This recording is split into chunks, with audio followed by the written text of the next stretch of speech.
Today is Tuesday, June 18th, 2024. My name is Nia Salway, and I am in Minneapolis, Minnesota. Joining me in person for an oral history interview is Mickey Johnson. This interview is a part of an oral history project that is documenting the family histories of descendants of the Fractions and the Prestons, whose ancestors lived at Solitude and Smithfield plantations in Blacksburg, Virginia. Thank you, Mickey, for your willingness to share your story. Do I have your permission to record this interview? Absolutely. Thank you. Could you please state your full name for the record? Michael Everett Johnson. Mickey is a nickname. Thank you. I want to begin with when and where you were born. Born in Minneapolis, Minnesota. Is that where you were raised as well? Correct. 68 years been here. Ain't left yet. Really? That's So you correct. like it here? Better than most places, yeah. I mean, you deal with the winter, but other than that, winter keeps the riffraff out, I like to say. Yeah. Gangbangers sit in the house and beat up each other in the wintertime. So, Can you tell me about your family and what it was like growing up? strong father and mother figure, most definitely. Grew up in south side of Minneapolis till I was in 5th grade. Um, I'd say lower middle class neighborhood for the most part. Pretty much integrated neighborhood for the most part. For that matter, my best friend was white here. Well, his parents were mixed, I guess I should say, which was unusual for that time. After 5th grade, we kind of moved into Crystal, Minnesota, and been there ever since. For that matter, I bought my parents' house. But growing up, it was pretty family orientated. Thanksgivings were with either one side of the family or other. Christmas, same situation. Other than that, it was pretty normal as far as I was concerned. I mean, I didn't have any issues at the time. It was about it. Pretty normal childhood as far as I was concerned at the time. Yeah. What were some of your favorite things that you did with your family? Well, Christmas was pretty funny. I had an Uncle Carl fraction, which you guys may have found in your research, but he'd always dress up as Santa Claus. Funniest Santa Claus you ever seen in your life, I'll tell you what. But he did it every year, and two of the little cousins would sing the most horrible version of Silent Night you can ever imagine, but we'd do it every year. So that was a lot of fun. Dad worked a lot. Vacations wise, that was fun. We'd go to Duluth. That was kind of the vacation spot. One time we went to South Dakota. That was pretty fun. Until I blew myself up, but that's another story. Other than that, remember, especially Christmases, Thanksgivings, obviously. Once we moved to Crystal, that started to slide because everybody in my family lived within, both sides of the family lived within like five miles of each other, 3 miles of each other. Everybody went to the same church for the most part. So I'd interact with family members almost more than people in the community type of thing, except like I say, one of my best friends who lived down the street. But other than that, it was a lot of family stuff. So, What was grade school like for you? well, I was at 2 of them up until 5th grade. I was at Warrington Elementary School, which is now, well, it's torn down now. But then I moved out to Crystal. Was quite the switch because at that point I was the only black person in the world, literally. I mean, so moving from where you'd see black people all the time, so to speak, and then all of a sudden there's nobody but my immediate family, that was kind of a shock. Yeah. But my dad was pretty headstrong about moving up, so to speak. He had a pretty good job. He took care of his family for many years. Could we pause for a moment? Certainly. Yeah, sorry about that. I just noticed the camera went to sleep. Grade school. So, Mhm. like I say, once we moved to 5th grade, or we moved out to Crystal, it was a totally different world, to say the least. But my dad always had the opinion it's not a black-white thing. For the most part, just be your best, do what you can, and see what happens after that. For that matter, throughout my whole school, anytime there was a form to fill out where it said race, I'd put human on it. From 5th grade up until high school, even on some job applications, well, what difference does that make? Race. I just didn't see what the difference was, so I put human on it. Nobody ever said anything about it, so must have been fine. Yeah, you weren't lying. That is true. So, and it wasn't really a hard thing. It was just difficult because up until I was 18, I was probably the only black person anywhere I went. Now it's completely different. My block has multiple black families on it, but when we moved in here for the first time, we were at least in this particular area that I knew of. From grade school, I was the only one. Junior high, I was the only one. Well, my sister, but she was a couple years ahead of me. High school, I was the only one. I went to computer school, I was the only one. It's just and it's just something you get used to. I didn't look at it like, oh, wow, where's all black people? Never crossed my mind. I just assumed that. And it wasn't really that difficult or racist things going on. There was some events, actually more when I was older and working, to tell you the truth, than it was when I was in school. A couple of little incidents. I think because I'm more of a light-skinned black. If I was really a dark-skinned black, I truly believe in this school it would have been a different story altogether. But it was kind of, well, you pass, you know what I mean? That type of thing. So you didn't really face many challenges? I really did. Well, besides, being noticed, I'd go into a grocery store, for example, and the manager, I'd be looking for something in an aisle, and I'd look, and this manager would pop back behind and I was probably 16, 17, pop back behind the counter, and I'd walk another aisle. Well, there he is again, like keeping an eye on me, is basically what it was. But I really didn't have any major issues. Our house got spray painted when I was in like 7th grade with some various words on the side of the garage. The only time I even knew anything about a whole racist deal was when Martin Luther King got shot, and we actually marched down in Minneapolis. Of course, the whole country did for the most part. But that's the first time I really realized that really people are that bitter. There's that much of a difference that they'd go to that extent. I was 8, 9, 10 years old when that happened. What was it, 68 or 67, something like that. So that kind of shook me up a little bit. I could still remember walking in this march with my dad and my uncle. Not knowing why I'm there. They knew what, but but really never had any issues. I think it was more or less accepted for the most part. When I moved here, I met one friend, and once I started hanging out with him, well, then his friends, and the next thing I know, we had a little group of friends, and that was about it. Really didn't have any major issues that you would think, When your garage got spray painted, how did your family respond? Excuse me? When your garage got spray painted? Dad wasn't too happy about it. I didn't really hear a whole lot about the repercussions of it. We just came home and there was nigger or whatever it was spray painted on the side of the garage. And he didn't really expound on it or say anything about it. We knew, wow, there's some nuthead, did this type of thing. But he didn't really make that big of a deal out to us. He was probably totally enraged, but being at 8, 9, 10 years old, he really didn't say too much about it, to tell you the truth. Right. And that was kind of the person he was, because when he was in the service, he was in the Navy, and back then the boats were segregated. So blacks on one side of the boat, whites on the other side of the boat. And he told me a story one time where they wanted the crew to line up.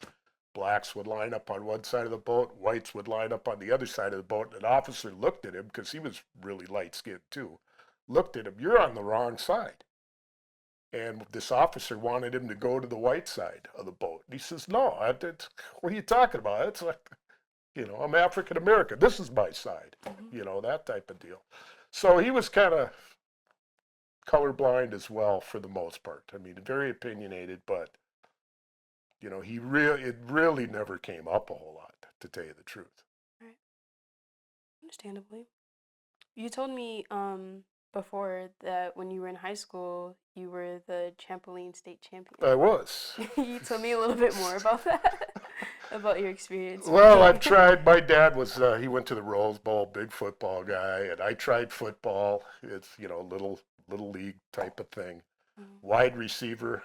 Went for it. The first catch I tried to make, this guy hit me. I went down. Could still remember looking up. That's enough of this. So then I tried baseball. Dad got me that. I was pretty good at baseball as far as little league stuff. But then I'm in like 10th grade, and it's winter time, and now you're getting older and whatnot. Well, what am I going to do? Well, a gym class, trampoline, and all the stuff that you'd see in the gym, and I'm bouncing on this thing with another friend of mine who was already in gymnastics in junior high. I never was. So at any rate, he says, "Oh, come up," and I started bouncing. I flew off, and I fell into who ended up to be the coach of this team. And Harlow Byer, and he says, "Well, what are you doing?" "Oh, I was trying to do a flip." He says, "Well, why don't you come to practice and learn how to do a flip?" I go, "Well, that's like something to get into after school. This would be great. My buddy's already in it." And I started in 10th grade. I was on, there's A at varsity and B squad. I was on the B squad in 10th grade, and I can remember nobody showed up for the B squad guys. The A squad bleachers were filled. And I says, "There's no way I'm going to be on the B squad anymore." In 2 years, I ended up being state champion on trampoline. Just dedication. Still have one in my backyard right now. Could still do a flip at 68 or two. The triple twist I retired, double backs I retired, but I could do some of that stuff. So, used to jumping high, let's put it that way. So, and we were pretty crazy. When in our state, or our high school took the men's state championship like 6 years in a row. It was just dominating. It was between us and these two other high schools, Cooper, which is a major school for that sport at the time, and Robbinsdale up the street, another major school for that sport at the time. And we'd draw more people in than football teams would.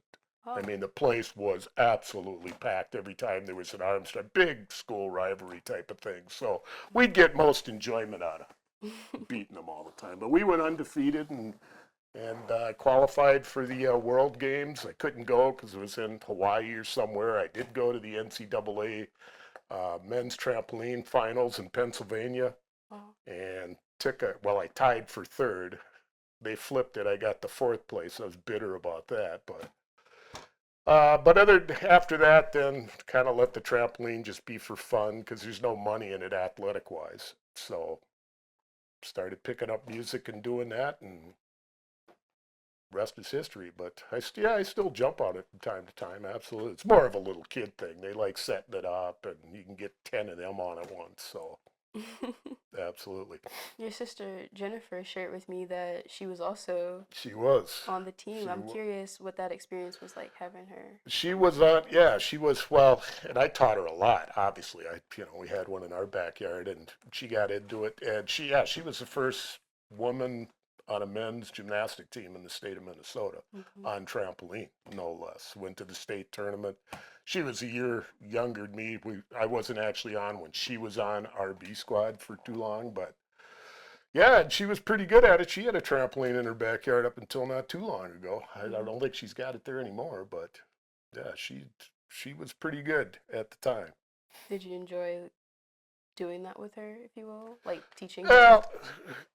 Well, teaching-wise, it was just like when you were screwing around in the backyard. I mean, like you say, my little sister, I don't want to hang around with her, come on. But when we were home, or she'd come over, or, we'd jump, I'd show her some stuff, and she has some natural ability, it appeared. So, and she was fearless, and it's what you need.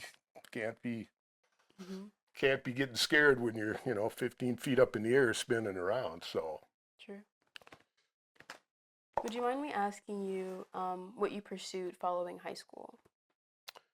I went into the computer technology area. There we go. went into control data for computer technology. Graduated from that.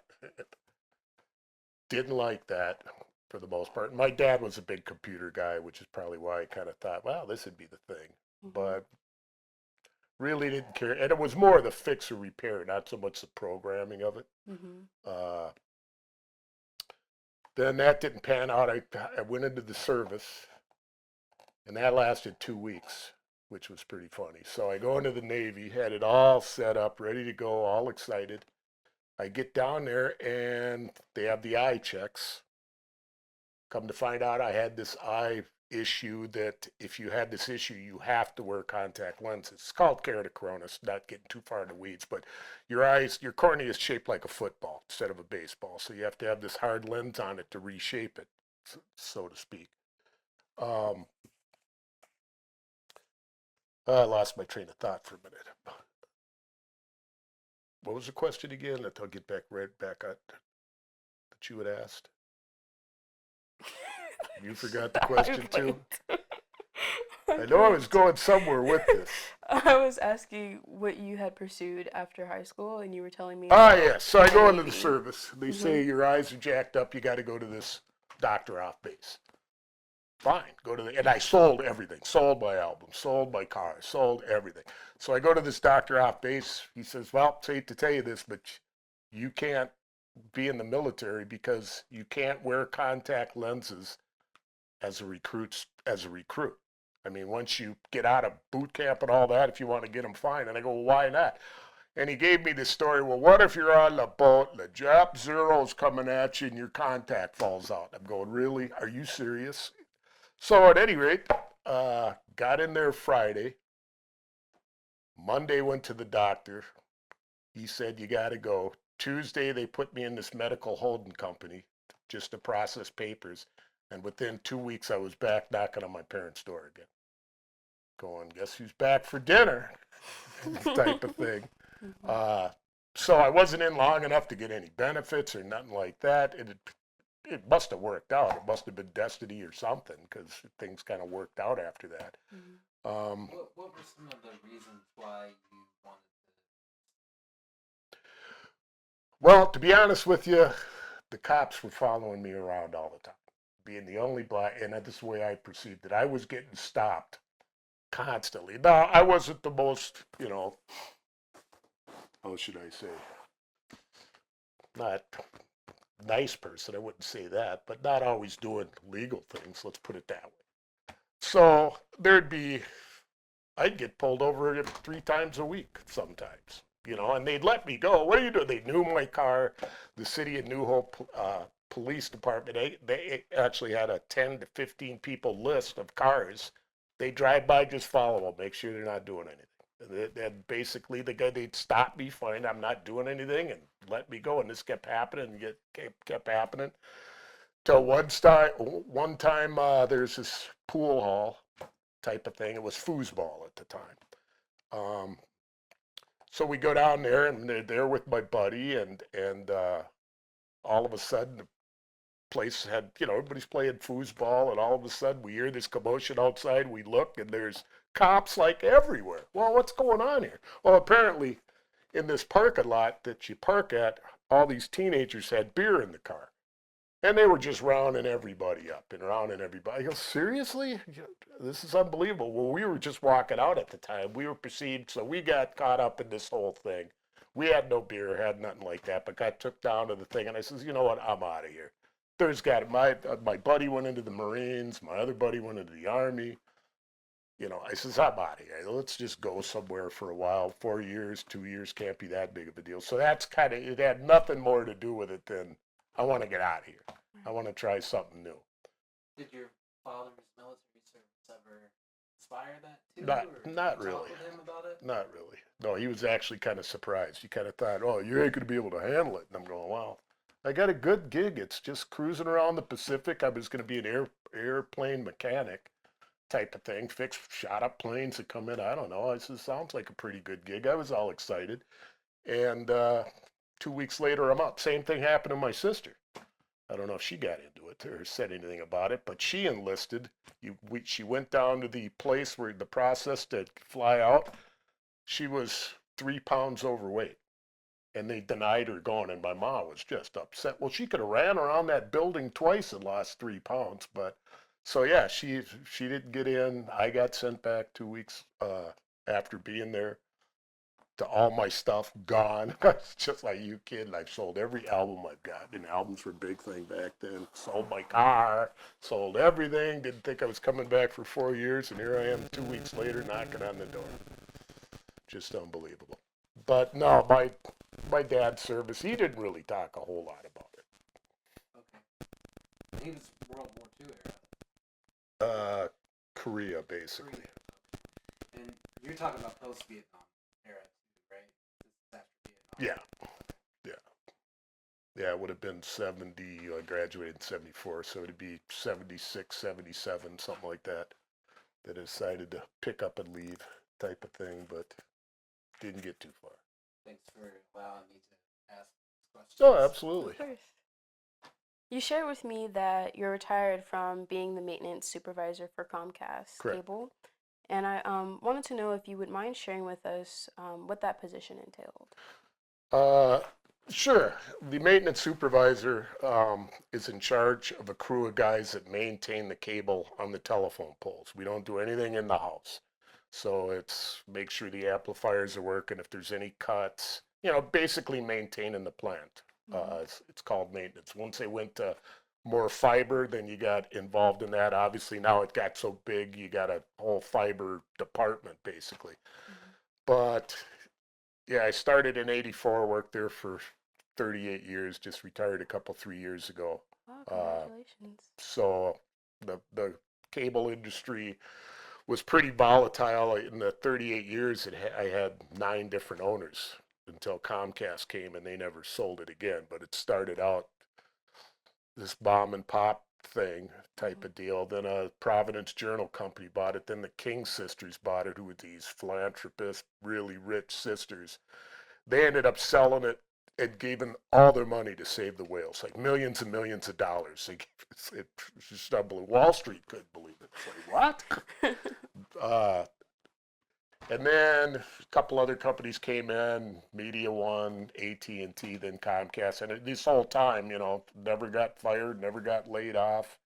It was in that type of position where you need somebody that can physically climb up a pole. I mean, you can't do that on a computer or anything like that. So the job security in the cable industry and telephone industry, as far as outside plant, even with the advent of wireless and stuff, where everything's wired to you, somebody's got to maintain it. Mm-hmm. So that's basically what it entailed. So I had a crew of 50, or up to 16 guys. They pared it down to 12 and hired more supervisors. And so, yeah, did that for many years. Started out as a installer in 84. Worked up, and then you'd install, then you'd go to service, so you just fix what's being installed. If it was out on the line, then you'd go to maintenance. They'd hand it to the maintenance guys. And then that's where my department came in, and the buck stopped there. So there was nobody else to pass it on to. It was up to you to get it fixed, regardless of what it was. Right. So earlier you shared that you did face more racial challenges in your career. Would this be with Comcast as well? Or? Yeah. Well, let's put it this way. Ignorance is a couple examples, which it's hard to believe that anybody would do this. I go to the service call one time. Guy says, yeah, things downstairs. I walk downstairs, he's behind me, I'm working on his TV, and this guy's looking at me, and he goes, how does your children handle the summertime? I go, what? What are you talking? He says, yeah, how's your children handle the summer? I go, what do you mean? He says, well, they're black, and the heat is attracted to black. Don't they get really hot? He was dead serious. I'm going, are you, really? Are you kidding me? At that point, service call ended. Right. I probably could have dropped him right there, but how can somebody be that ignorant? I mean, Right. it was unbelievable. How can another situation, I had boom trucks, lift trucks, so I'm up in the bucket working on this thing, and this old guy walks down the street. Hey, how you doing? Oh, I'm doing good. He says, well, you got a good job, don't you? And I go, yeah. Well, that's good you're not out robbing and stealing. I go, what? I mean, you double take on some of this stuff. I go, what? He goes, yeah, you people just rob and steal all the time. It's nice to walk past somebody that's working a good job. Well, then one of my wrenches accidentally dropped, and it hit the pavement. The guy jumped back, and I just, dude, just keep walking. I don't know what I could say to that. Stuff like that. Then after the whole George Floyd thing, well, this is kind of the table got turned a little bit. So after the whole George Floyd thing and Minneapolis blew up and all of this, then Comcast and a lot of companies decided to go crazy on DEI. And I get it, I get all that, but they started to it was almost a ridiculous overreach of trying to be too inclusive. You know what I mean? So we had big discussions on Zoom with all these people, and at the end of the discussion, the HR lady goes, hey, Mick, can you hang on? Because I was the only black guy in the call. Sure, why not? She says, well, what do you think about all this? And I go, well, it's nice that they're finally stepping up, but where y'all been all this time? I mean, it took this brother to get its, knee on his neck for 8-9 minutes or whatever. And now all of a sudden you want to be all inclusive. I go, that kind of rubbed me a little bit the wrong way. So either start from the beginning or don't. If you come in the middle, I'm happy that you did, but don't make it sound like all of a sudden you're doing this big, great thing that you didn't do that last year. You didn't do that year before. Look what it took. And it took it in Minneapolis, no less. If this was something that happened in any other city, I don't think they, corporate maybe, but I don't think they would have got that deep. And it was pretty bad, to say the least. The night of the riot, we rehearsed about 3 blocks where that happened.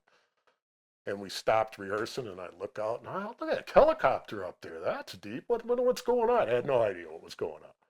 So we finished rehearsal. I start driving down Hiawatha, and there's this bridge that goes over. It's called Lake Street, where this big thing started. And cars were stopping in the middle of the street, getting out of the car and jumping to the side of the bridge to watch. I mean, what is going on? And we stopped and we looked and like, holy cow, yeah, there's some drama going on down there. And kept going. I mean, whatever. Didn't know to the extent of it until I got home. Oh, and they did this, and this happened, and it was pretty tragic, to say the least, being right in it. And we went down to the George Floyd Cup Foods, I think it's called, and they had this big monument in the street. It was a beautiful thing. One of the iconic photos that you may have seen, it's George Floyd with these big angel wings on. It's a poster. Actually, our safety manager's daughter drew that. Wow. It really affected her, and he said she went in her room for like 2 days, didn't want to come out, and she came out with this huge portrait, and that's what you see all over the place. So it was pretty wild. How did you feel once you heard what all the commotion was, despite your band practicing? It's over. Well, how did I feel as far as what was happening? Well, I don't know the course of events. If it was, I mean, that issue had already been done, but it kind of knew something would happen. Now, there's a lot of people that are just going to take advantage of it. And the protest, and I get all that. I mean, what is you protested about George Floyd have to do with stealing TVs out of Target?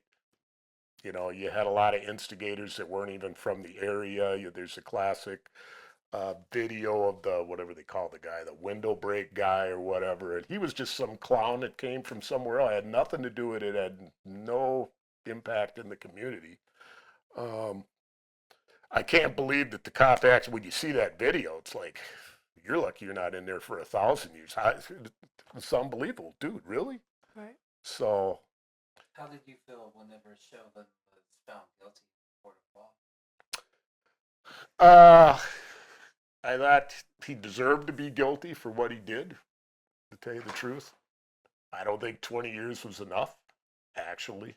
I mean, I get there's You know, you got the law to deal with and like-minded crimes and all this other stuff. But I thought he got what came, you know, of anybody, you know. And the reason I say he should have got double, the man's a cop, for God's sake. I mean, it ain't like just some guy got in a fight with some dude on the street and he ended up, you know, killing him. This was a cop that should have known better. You had three other cops standing right there too. You had all these people filming him. What does he think is going? I mean, so he. I'm glad that justice was served on that guy, to say the least. And I'm sure he was so cavalier about how he did it. I'm sure he's done it multiple times, and maybe not the whole knee thing, but surely multiple times in the past that he would have done something like that, because it just came too easy to him. And the other guys, I don't necessarily fault them. Supposedly they were trainees, and I get the whole, this is my superior. What do I know? I'm the new guy, you know. But, you know, they probably don't deserve as much as he did, but he definitely deserves everything he got, for sure. Along with the woman that shot, what was the guy's name? The other guy with, she thought she had her taser and she had the gun. Remember that? Same type of thing. You know, they get on the stand and they're, oh, I didn't know. A yellow gun is not a, you got it pointed that far up, you know. I Right. thought it was my taser. No, you didn't. You knew exactly what you was. You're trying to come up with an excuse now. And I don't think she wanted to kill him, you know, but so that was pretty intense in the cable business, because we'd have to have security basically when we went out there. They had the Brooklyn Center where this all happened. Police department was walled off, and there's a big, huge FBI building right next to it. And it was kind of funny one time because the protesters got this big march. They walked down the street. They took a left, and oh, FBI building. They all turned around and went back the other way. I don't think we should mess with these guys, you know. So, but yeah, he got what he deserved. I should have got more as far as I was concerned. When it comes to the black males in your family that live in Minneapolis, was there ever a moment, including for yourself, where you felt like either of y'all could have been in that position, either in George Floyd's position or going forward following his death? Uh, no, I don't think so.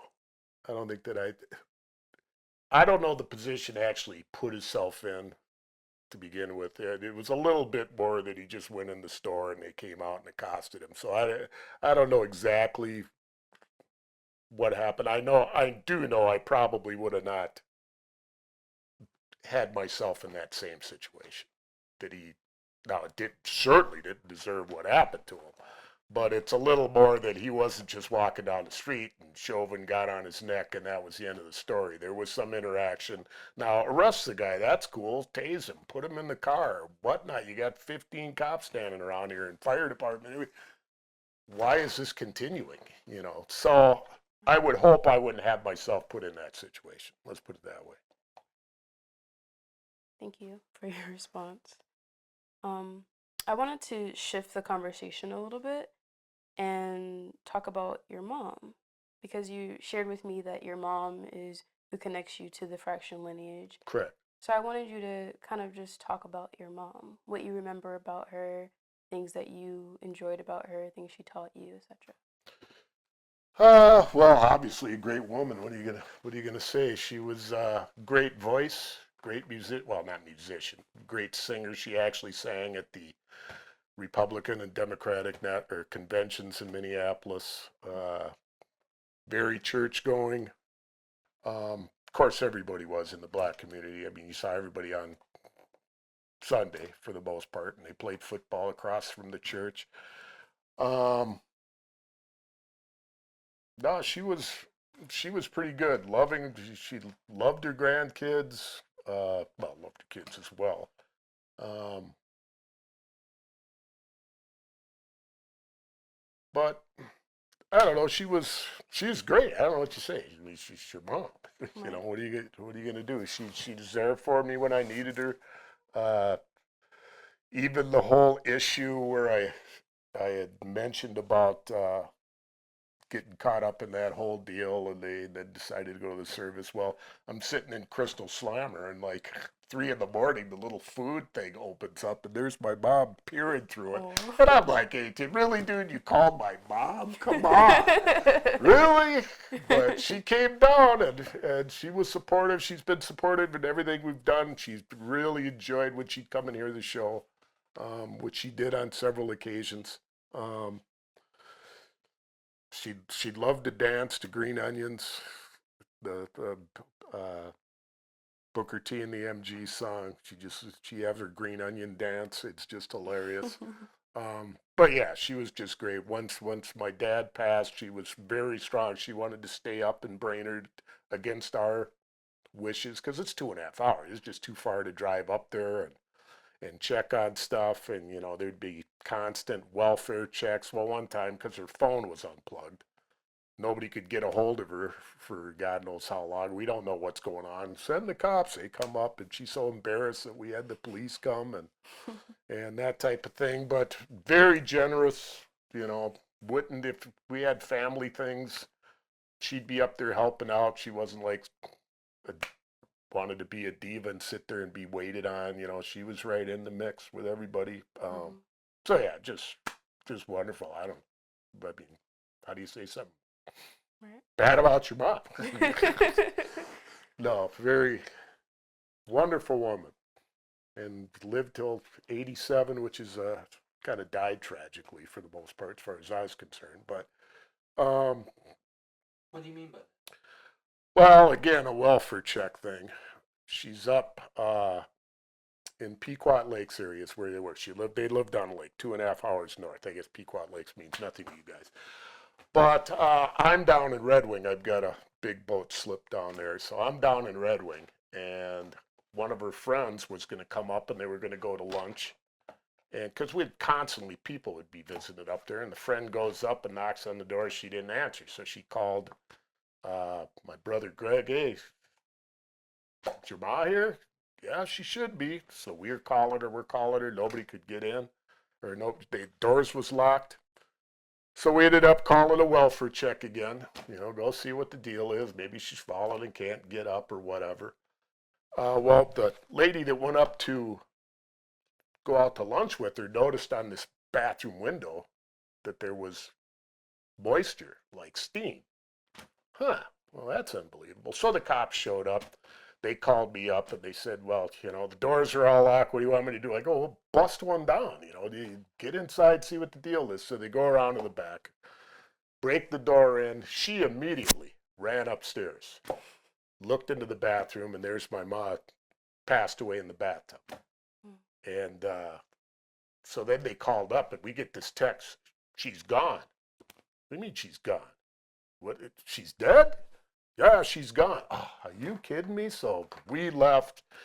Everybody kind of took off up there. Well, by the time I got from Red Wing, which is an hour and a half from here, and then 2 hours up there and dropping off the boat, well, the Cremation Society and everybody else had already picked her up, so I never even there was a, you know, she was cremated, so it wasn't a casket thing or none of that type of deal. But yeah, it was just tragic. She just had basically a heart attack in her jacuzzi bathtub, we assume.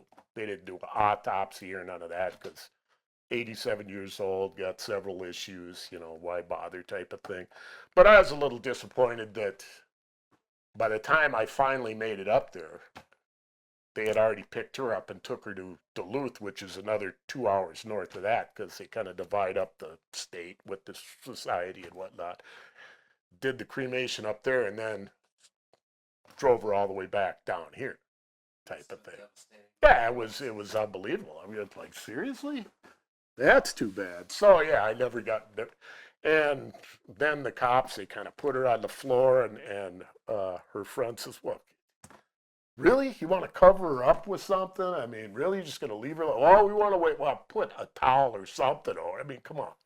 You guys are just unbelievable." So, but that's how that all worked out. So it was kind of tragic. I mean, not tragic like car accident tragic, but tragic that you didn't see it. Nobody seen it coming. She was just doing fine. Everything was great. Loved being up there.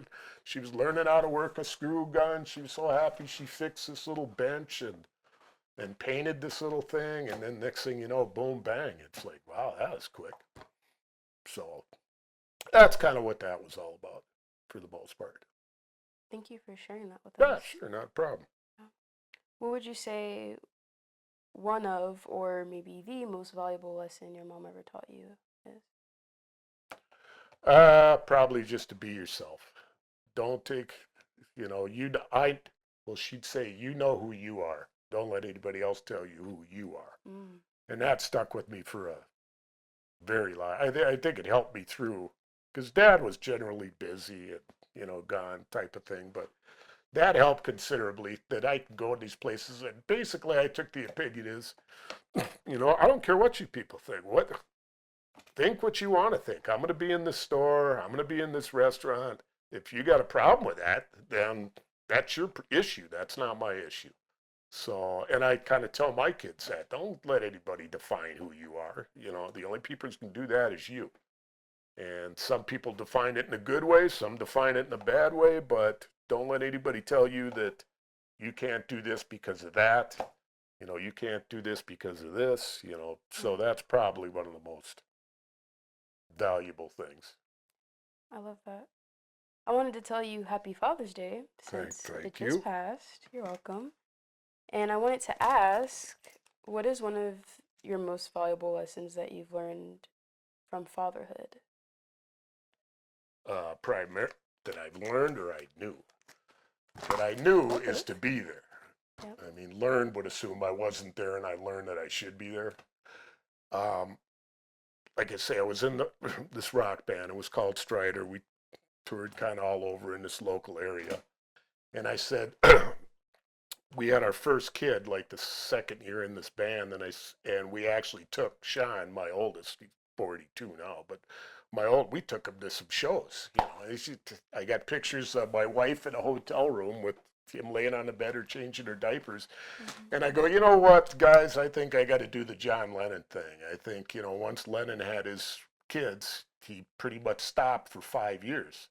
And that was going to be my plan. I'm going to get out of it 5 years. I'm going to get these kids on the right track, and then I'll jump back into it at some point. Mm-hmm. So that's kind of what I took out of, or, one of the lessons that I try to instill and do. So other than that, that's about it I can think of. It's actually perfect that you brought up the band because I was going to ask you to talk about it and what instruments you play and what music you all play. Well, it's actually kind of a funny story. In 5th grade, back in the day, they'd line all the kids up, and there's all these different band instruments, and you go past a music teacher, and she'd look at your fingers and your lips and all this other stuff, and they would decide what would be the best instrument for you.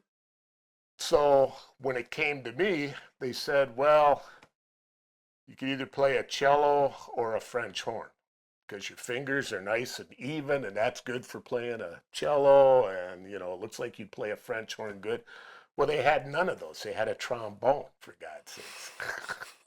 So they gave me the trombone, and I go, okay, well, I guess it is what it is. Well, come to find out, I was pretty talented at it, because I was in all district music, toured around with, school thing in the city, #1 first band and stuff like that. So got into it.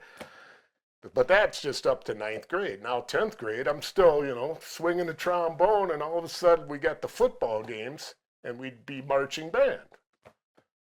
And so we had our cute little hat on, and we did the halftime marching band, and then I go sit in the stands, waiting. Well, all my partners are down underneath the bleachers having a ball, and I go, well, this is sad. Here I'm sitting up here with these guys, and my partners are having a gay old time at the football game. So I says, I'm done with this. So I got into 10th grade, and it wasn't as challenging as 8th and 9th grade. So I just said, enough of that, and dropped the trombone. Well, at the same time, my aunt had this guitar. It was a Dan Electro guitar. It only had 5 strings on it. And since I was a little kid, I wanted this guitar from her. And she finally let me have it. And I started this band in 8th grade, ninth grade called the 17th Regiment. And I used this Dan Electro 5-string. It took one more string off of it, and I made a bass guitar out of it. And my buddy had a guitar and a microphone, and another buddy had drums. And it was the Vietnam type area, so that's where the whole name 17th Regiment came out. Didn't do anything, play, little private parties and that type of deal. But basically, that's kind of started the whole ball of wax, and got into the buddy of mine. Well, now I had quit the rock band, and buddy said we were going to go to a party up in Isle, Minnesota, which is a ways up north. And we had this band, the Fabulous Hackmasters, playing, but their bass player can't play. And one of the guys that was in this band worked with a good friend of mine from high school who told him, I know a guy that plays bass, he's coming to the party anyway, why don't you see if he wants to play? So then this guy out of the blue calls me up and he says, hey, we're going to this Stevers party and this is a deal, and you want to, he knew I played music, and I go, what do you do? He says, I do the blues. And I go, well, I suppose that's not that difficult. So I cruised up. I went to the rehearsal, one rehearsal with these guys. Then we went and did the party. 3 days later, there's this big club called the Whiskey Junction up the street, and I was playing there. And I've been with them ever since, or with the harp player, who came up with the name and whatnot. And so me and him have been together since '96, and the drummer and the guitar player's been together with us since 2014. Wow. And we play at this little club up the street. We just do it for fun. It ain't a money thing. We'll take it, but it's not really a money thing. It's just a bunch of guys get together and found out we were pretty good at it, came up with our own little genre of what we wanted to do. We've always say it's show business. So when you're up on stage, don't be looking like this. I mean, come on. So we actually even had shoe lights. We had lights like these but they were pars, just pointed at our feet, because we've got alligator shoes and these just bizarre shoes. So we had shoe lights pointing at the deal. You got alligator shoes. What else are you wearing? Oh, I got alligator shoes. I got, I'll surprise you. But I've got I wear a lot of black and white and red. Guitar player's got blues. At Christmas, our guitar player dresses up as Santa Claus with a big beard. That's all YouTube. You can see that. I got a YouTube channel for the band. And what's the name of it? The Fabulous Hackmasters. My YouTube channel, they call me, everybody's got a name. So my harp player's, he's Tom McCloskey, but he's called Sweet Daddy. And my drummer is Dustin Dupree. He's called Double D. The guitar player, he owns Shakopee Chevrolet. So he's called Guitar George, and I'm called Superfly, M. Superfly Johnson. And so we come up with these names, and everybody dresses up, and people appreciate it. They don't want to see somebody go up there playing in jeans, and unless you're making Rolling Stone kind of money, you need to dress up, and it's show business. That's what it is. So let's give them a show. So it's not, we don't like to do. We want everybody to get up and dance, obviously, but I'm not playing radio rock. I'm not doing, if you want to hear that, go sit in your car and listen to it on the radio. We're not doing top 40s. We're doing classic blues stuff that, go way back. We do Buddy Guy stuff. We do Albert King. We do, stuff like that.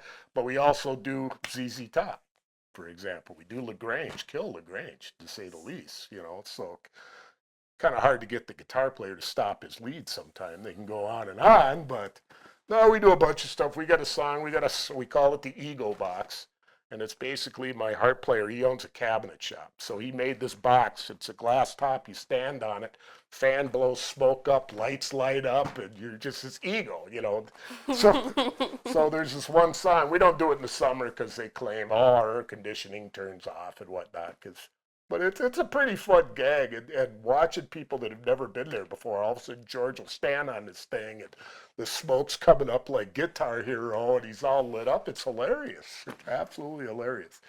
So I don't know if we could bring it Thursday. We may just we do it and just spring it on them, but it can smoke the place out a little bit, to say the least. I'm taking notes. Absolutely.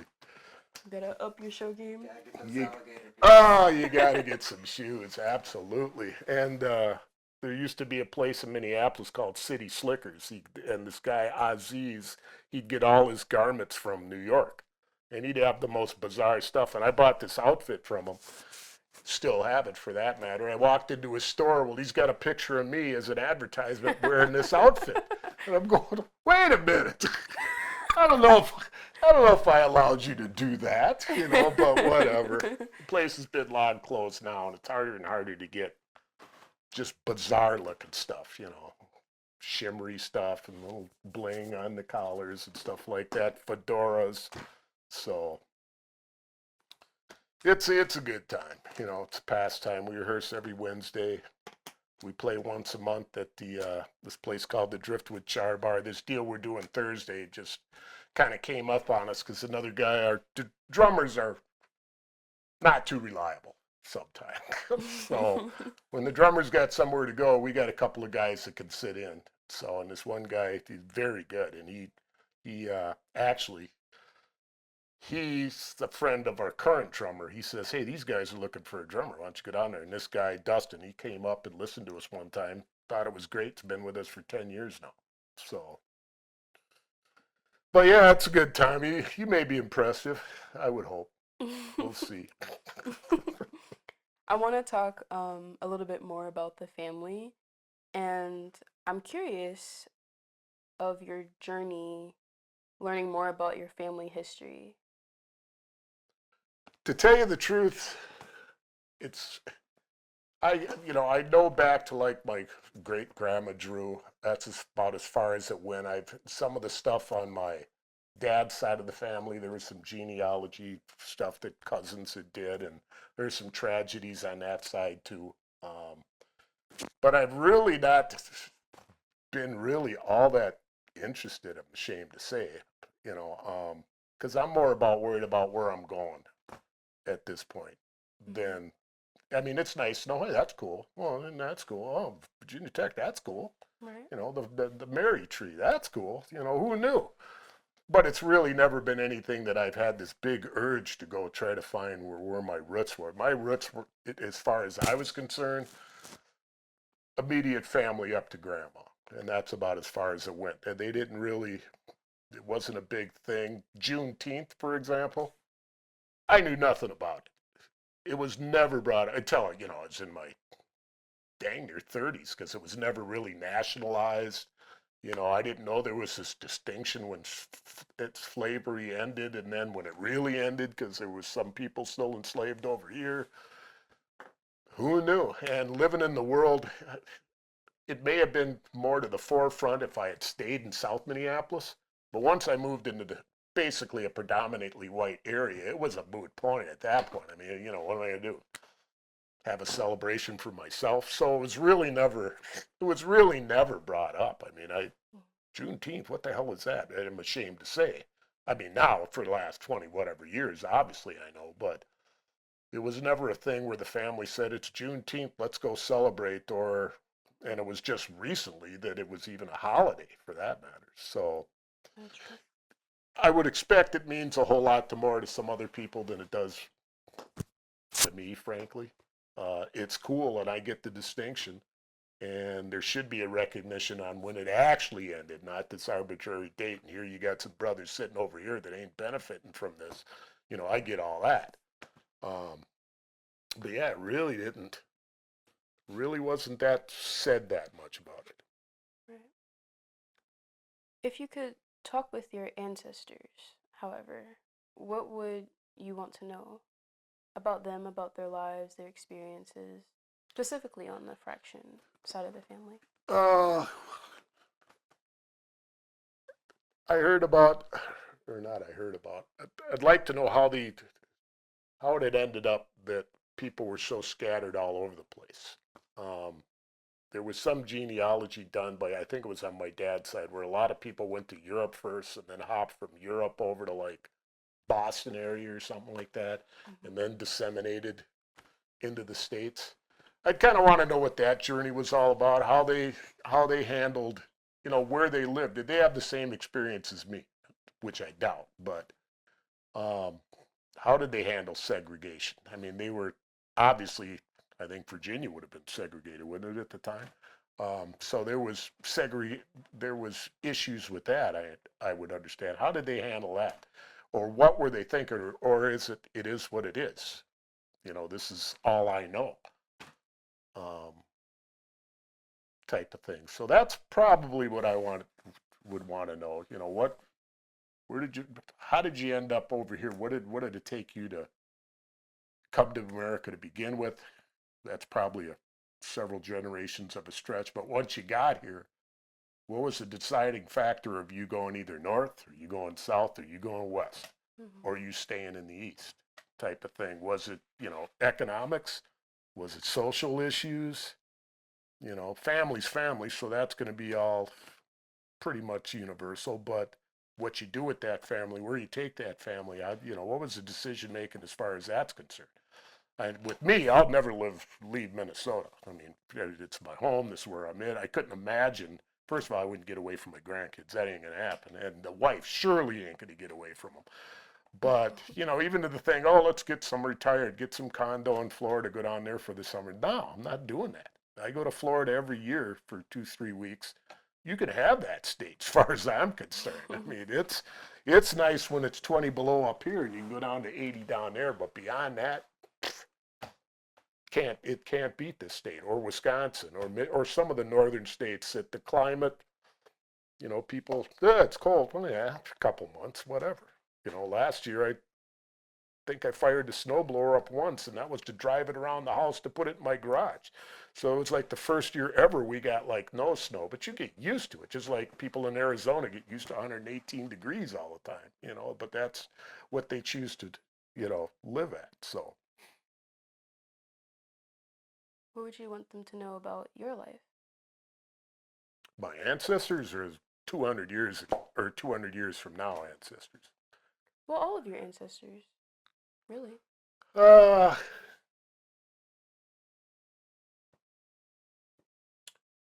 don't really know what. I thought was a good guy. I mean, what I've done, what I've accomplished. Think I did pretty good with my kids. My oldest daughter got a doctorate in nursing, so she's Dr. Jenkins, I believe. But I'd have never been there, to say the least. My youngest son, he went into Comcast. He's in maintenance right now, one of their top performing techs. My other son's, he's a computer type of guy, always has been. It's pretty funny when I discipline him. I'd always say, take what's important away for a couple of days. And I'll tell you, you take that Nintendo controller away, or the Sega, oh my goodness.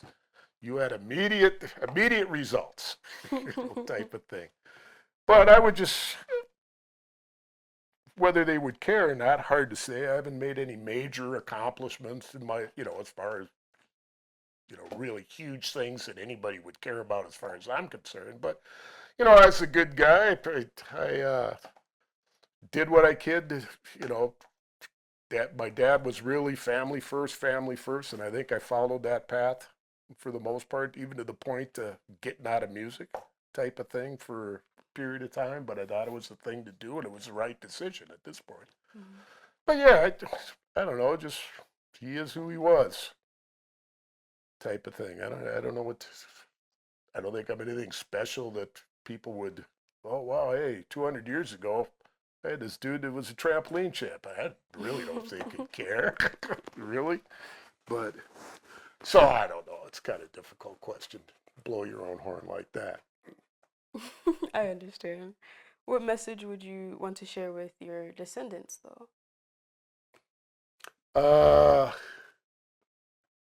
Well, number one, the world's always changing. Keep an eye on it. Number two, family, at least to my descendants, I'd say the same thing with my ma says, don't let anybody define you, define yourself. Mm-hmm. I tell my kids, I'll be your last resort, but I ain't going to be your first resort. And what I mean by that is they graduate, they get their own apartment, they're behind on rent. Don't be calling dad, hey, can you throw me a couple bucks right away? I'll be the last resort if all else fails, but you need to work, you need to figure this out yourself. I had to do it. Everybody had to do it for the most part. So figure it out yourself. If you can't figure it out, I'm there to pick you up, but I'm not going to be you're going to run to me first, so they know that. And I think if everybody keep that opinion of themselves, I think it goes a long way. I've got friends of mine that's like, really? You got to let that child grow. I mean, oh, I need a ride. Oh, I need this. I need that. Well, why ain't you got no driver's license?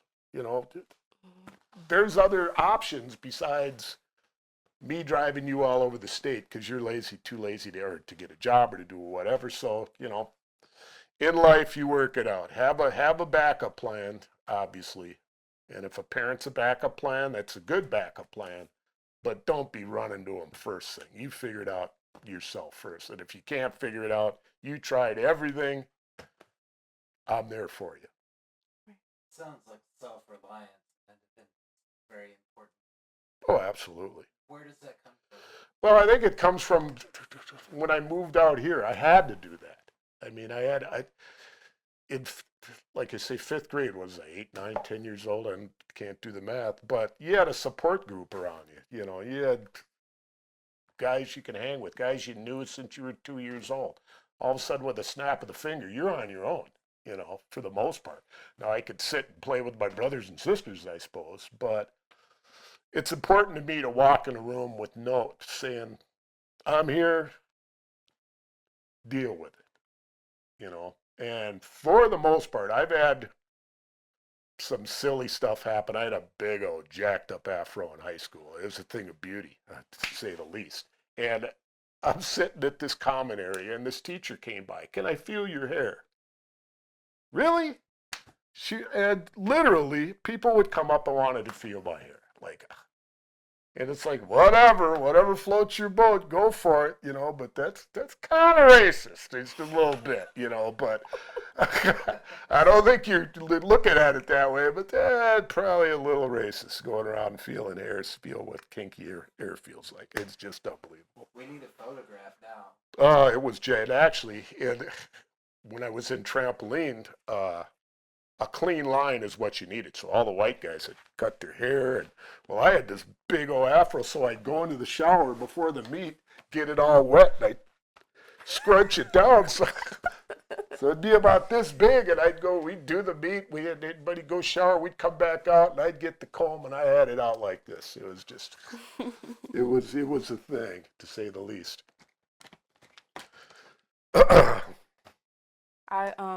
I'm curious to know, from your perspective, what does reconciliation with this history of slavery mean to you? Is you have to expound on it. Reconciliation as far as how I feel that people were enslaved. Is that what you're saying? How am I dealing with that? Or I guess I don't understand the question. That's okay. More so of, what do you feel is an appropriate response in considering addressing the oppression of people being enslaved here in the present? I see what you're saying. Well, there should be recognition that it took place, number one. Now, I know a lot of people, hey, I had nothing to do with that. Well, hold on now. We ain't talking 1800 stuff here. We're talking like 50s, 60s, to some extent, in some parts of this country, the 70s, when it comes right down to it. So it's not that they were slave, but they were just almost treated, saying, well, that was my ancestors. I had nothing to do with that, or that type of thing. I think that people have to understand that, first of all, it was a long time ago, and things are going to change. And is this country going to look like it is 100 years from now? Who knows? Type of thing. And it's a shame that they were enslaved, and it's even more a shame that a lot of blacks were responsible for that enslavement, as far as being sold off in Africa and other different places, type of deal. But once they got there, once that got all settled through, I think there's still people that can't I mean, they don't want to go back to slavery. I don't believe that anymore. But I think they're getting very nervous of the United States losing its whiteness, we'll just say, where that was because pretty soon Hispanics and, other people of color are going to take over that number one position. And I think there's a deal with, and it's not so much, all right, let's say people of color are now the majority. Well, that doesn't mean that or it shouldn't mean that, all right, we're the majority now, so everything we say goes. I don't think it's like that. But I think people are a little nervous about that they're losing their grip on what they thought should be their right, or what is owed, not necessarily owed to them, but, we're the kings here when it comes right down to it. And you guys are just here because we brought you here. If we didn't bring you here, you'd be over there doing something. No, that's not necessarily how this whole thing works. But I think there needs to be, not for everybody, but there needs to be an understanding that, yeah, it took place, and the whole reparations thing, I think that's I don't know how you reconcile that. Now, the deal that happened in Oklahoma, Tulsa, that's a damn shame what they did to those two women, to say the least. I mean, what were they, 103 and 107 or whatever they were? Tragic. And you hear the story, well, it wasn't me, I was 100, I had nothing to do with it. Well, yeah, but all that property that was taken is still there. Yeah, you may not have had something to do with it, but you're basically living on stolen stuff, So if you're happy with that, that just shows what type of man you are. But as far as, well, we're going to slave these people, so now what we should do, well, let's just give everybody $50,000 or whatever. Well, that's really not going to do it. I would think, and how can you prove it? How can you prove this was my land and was taken away from my, at this point, great-grandfather, or in some cases, great-great-grandfather? How are you going to reconcile that? You really can't. So I don't know what the solution would be, but it's definitely got to be, hey, this is just like the women's right to vote, the blacks' right to vote, and all. This is just how this country has evolved, or is evolving, and in the right way. Well, starting to backslide with Mr. Trump, but you can edit that if you want. But I wouldn't dare. but that man's absolutely crazy. But some people you just can't convince. It's like the guy that, what am I supposed to say to the guy that said, how do your children handle the heat? What do you say to somebody like that? You don't. So would you be interested in sitting down and having a conversation with Prestons, the family? sure, I wouldn't have a problem with that, because it really didn't. I'd like to understand their situation a little bit more. Is it everybody does it? It was a white privilege thing back then. There's a lot of things went on. My grandmother on my dad's side was a product of rape, for example. Who knew until all this genealogy stuff went down from the slave master help, basically. He raped her, hence my grandmother. And another family ended up picking her up and taking her over. Or not taking her over, but, they were really good to her and brought her up, and, kids like that, basically, nobody wanted to have anything to do with them at the time. So there's just some things that it's just so long ago, it can't be corrected. How you going to correct it? But it should be noted, it should be taught. Some of the stuff with the book banning and all that, it's absolutely ridiculous. So it should be taught. People should be aware of it. Now, do they need to have grade school or curriculum on slavery in the United States? Probably not. Probably that should be waited for a little bit more mature minds to try to handle something like that, as far as the way deep part of it. But there's got to be a recognition. You can't just, well, that's, I don't know what you do to it or do about it, but it can't be, well, and no, you didn't have anything to do with it 100 years ago. I get that, but You can't just say, well, that was 100 years ago, it didn't make any difference. Well, it made a lot of difference economically, home ownership, business-wise. There's a lot, and it's very difficult to recover from something like that, you know. I know a lot of land was given to blacks back then that they ain't got no more, you know, because somebody just says it's mine now. What are you going to do? And back then, what could you do? You know, so things are moving in the right direction, but I would just tell anybody that, or the Prestons, or you may have did what you had to do, but what do you think about it now? Like, what would their descendants think about it now? I don't know how far you guys are getting into their whole side, but what is the descendants of the slave owners think about their great grandfather owning slaves? What kind of questions should we ask them? Well, again, what was the need for that? Why would you think that this individual is 2/3 of a man, for example, that could be treated like farm animals to some extent, you know, and this whole deal about, oh, well, you know, slavery was good because it gave them jobs. Dude, they had a job where they were. What are you talking about? You know, it's unbelievable. So some of the ridiculousness of it, I don't think I'm not in a position of telling them what they should have done 200 years ago, because it was a wholly different, that may have just been as common as, you know, anything back in the day.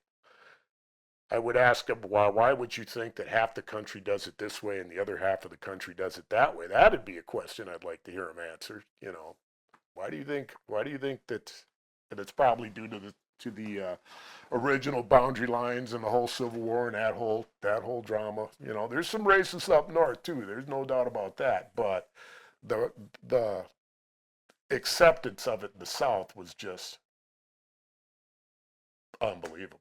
But that's coming from somebody 200 years later.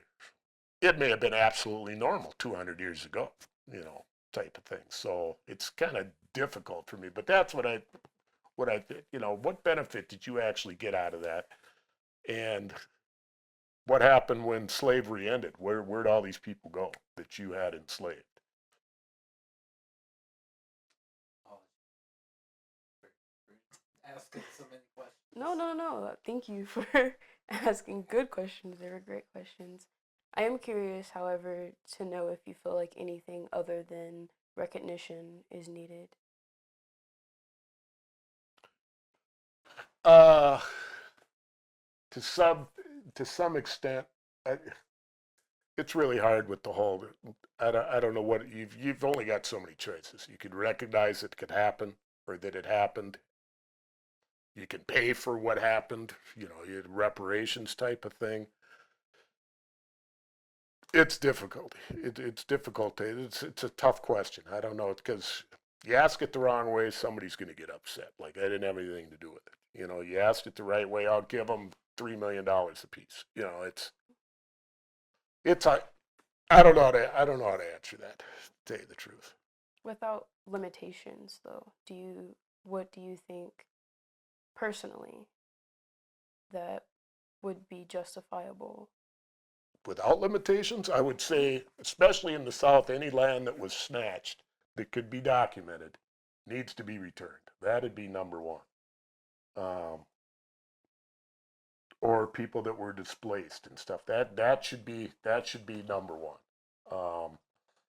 If it could be proven that properties or anything was taken, that should be restored. I'm just not comfortable with the wholesale, every descendant of this person should get some benefit because the person was enslaved. I don't know how you would even make that work. In a perfect world, hey, they took your land, who's ever on that land right now, you're gone, they get it back. That ain't gonna happen. I mean, when it comes right down to it. Monetarily wise, you know, you displace these people, you took them from their home, you know, you did this, you did that, and the other thing, get it, that probably isn't gonna happen either. you know, so I know there were some efforts in California. I know the whole Tulsa thing. It's just a tough nut to crack with all the stereotypes going on and people set in their ways, and it's not my issue, it's a 200-year-old issue, why should I pay, I'm not a racist because my granddad was, you know, that type of thing.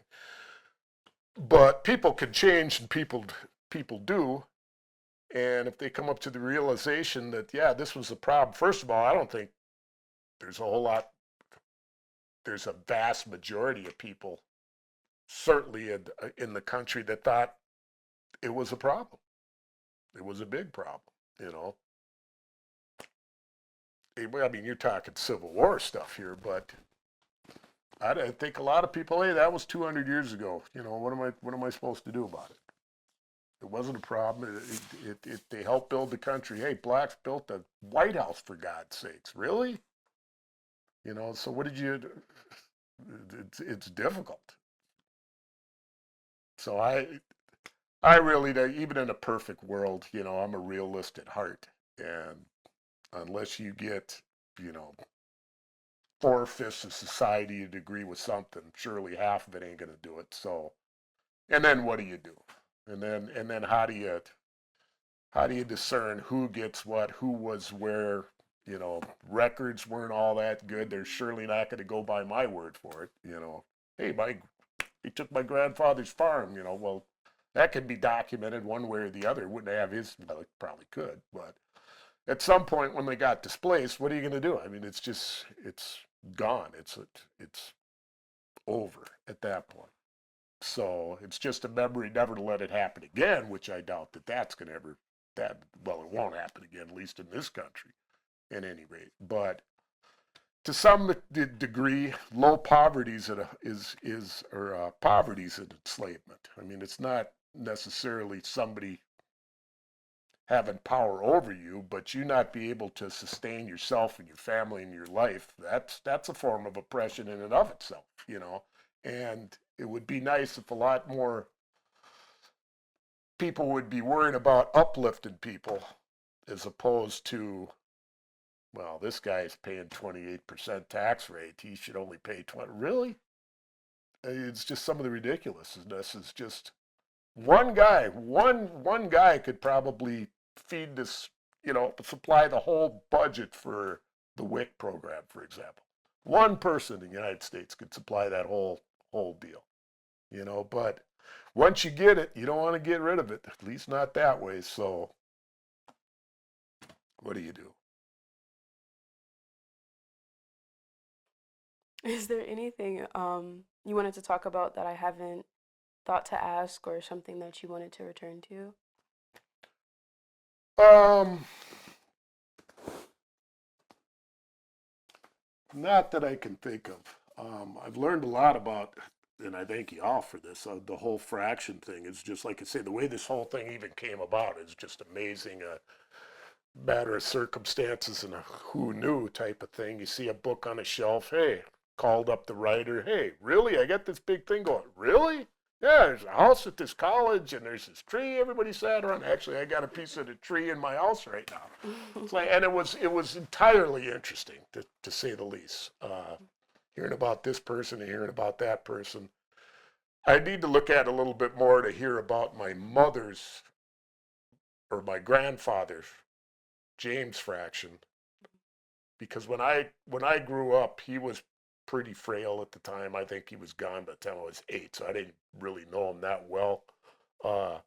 And I've learned a little bit about, learned a little about who was his father and who that, you know, that type, but, you know, what he did, because he would have grew up in that era. Now, granted, he was in the north of the country at the time, I would assume, but did he go from, where was his whole thing? He was not that, he was pretty sickly that I could recall. And besides him and then a Grandma Drew, which I think was his sister maybe or something like that, I have no idea I don't even know what he did for a job, frankly, to this day. I have no idea. You know, I knew who his father was by some of the research and that and the other thing. I suppose my fault, I could have asked, but it was never just, that was grandpa sitting there mumbling type of thing. So didn't really, I'd like to know more about him in particular, 5 generations ago before that. Yeah, it's interesting, but getting a little closer to me and the people around would be, I think I'd be more interested in than his great great great great grandfather type of thing. What would you want to ask your grandfather? Well, what he did, what was his thoughts? What did he think about everything that you're asking me right now? At least at this point, what did he do? I knew he was fairly stern. I heard about that, type of thing. But where did he grow? What did he do? They really didn't talk that much about it. So I don't necessarily know what the deal was, but he was never really brought up. Besides, that was my grandfather, and he drove up to Duluth with us a couple times, but I don't ever recall him really interacting, besides on the Thanksgiving and the Christmas thing where he'd come over. But he was gone well before I was old enough to realize anything going on. So I'd kind of ask, hey, what was your life like? Come right down to it. Not who you were descended from and all of that business, but, what did you do? What did you do for a job? Where'd you go to school? How'd you meet Opal? What do you know about the whole fraction thing in Virginia, for that matter? What do you know about that? He may know nothing. He may know a lot, for all I know. Or his wife. We did with Opal fraction. There's actually a video out that my uncle made of her talking about her life from like school all the way up. And it's hilarious because she's got her little whiskey glass, and it's got to be a certain color of brown. I used to make the best drinks for her because I had that tint just right with whiskey and ice. So, that's not brown enough, So, let Mickey make me one, so type of thing. So, but I would kind of like to know that. What was his thoughts? What would you like to see come out of a project like Well, I don't know the whole depth of your project, number one, so that's kind of hard to say. I know it's a research keeping it, and the fractions and that whole side kept excellent records. Sounds more, what I'd like to see is, when it sounds like it's coming out like that, it's more like of a Roots Alex Haley deal, you know what I mean?